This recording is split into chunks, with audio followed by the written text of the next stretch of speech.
బాల బాలికలు ఉన్నారో మన తాండూలో పెట్టడం జరిగింది. అలాంటి ప్రోగ్రాం పెట్టాలంటే అంత ఆషమాష కాదు అది.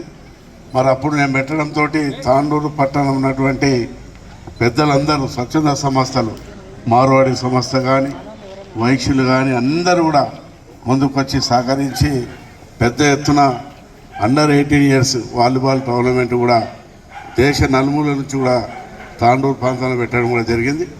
దాని తర్వాత ఎన్నో క్రీడలు కూడా పెట్టడం జరిగింది. అదేవిధంగా మా సోదరుడు పట్నం రాజేంద్ర రెడ్డి పేరు మీద కూడా రంగారెడ్డి జిల్లా నుంచి కూడా ప్రతి సంవత్సరము వాలీబాల్తో పాటు క్రికెట్ టోర్నమెంట్లు కూడా ఆడించడం జరిగింది. ఎన్నోసార్లు తాండూరు కూడా ఫస్ట్ ప్రైజ్ రావడం కూడా జరిగింది. జిల్లాలో అన్ని మండలాల నుంచి కూడా ప్రతి సంవత్సరం కూడా చేయడం కూడా జరుగుతుంది. ఈ విధంగా చేయడం వల్ల ఏంటంటే ఎవరైతే క్రీడాభిమానులందరూ వాళ్ళందరూ కూడా మంచి అవకాశం ఇచ్చినట్టు అవుతుంది. ముఖ్యంగా ఇక్కడ ఉన్నటువంటి తాండూరులో ఉపాధ్యాయులందరూ కూడా నేను ఎందుకంటే 94 నుంచి కూడా చూస్తున్న ఉపాధ్యాయులు ముందుకు వచ్చి క్రీడలు ఎక్కడున్నా కూడా వాళ్ళు ముందు ఉండి ఎంతో ఇంట్రెస్ట్గా వాళ్ళు టైం ఇచ్చి కూడా క్రీడాభిమానులందరూ కూడా సహకరించడం జరుగుతుంది.